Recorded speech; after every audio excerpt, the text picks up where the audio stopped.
আমরা অস্ট্রেলিয়ার সাথে সিরিজ হেরেছি, ওকে ঠিক আছে টি-20 দেখে নেব, বাট এদিকে ফাইনালি কামব্যাক করেছে আমাদের উমেন্স ক্রিকেট দল। বন্ধুরা প্রথমত সাবস্ক্রাইব করে নাও, কারণ লেটেস্ট এরকম ক্রিকেট ডোজ পেয়ে যাবে এই চ্যানেলে।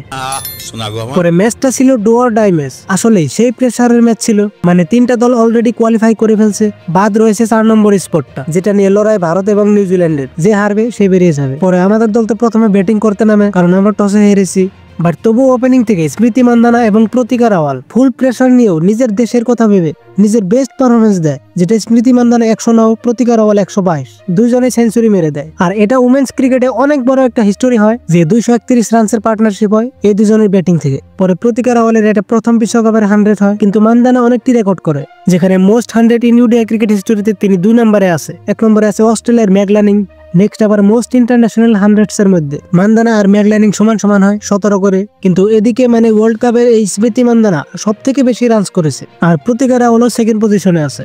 যাই হোক, পরে জেমিমার 176 এর ইনিংস খেলে 340 এর মতো বড় টার্গেট হয়, যেটা নিউজিল্যান্ড চেস করতে পারে না। লাস্ট টাইমে বৃষ্টি নামার কারণে ডিএলএস মেথড ইউজ হয়, তারপরেও আর কি ওরা হেরে যায়। 53টি রান চেস করার জন্য বাকি থাকে। এখানে মেনলি স্মৃতি মান্দানাকে তুমি বেশি ক্রেডিট দিতে হবে, কারণ সে এর আগের ম্যাচগুলো তো ভালো খেলেছে কিন্তু জিততে পারেনি। বাট এই ম্যাচটাতে আপনি বলতে পারেন যে তার কপাল খারাপের শনিটা ভেঙেছে আর কি।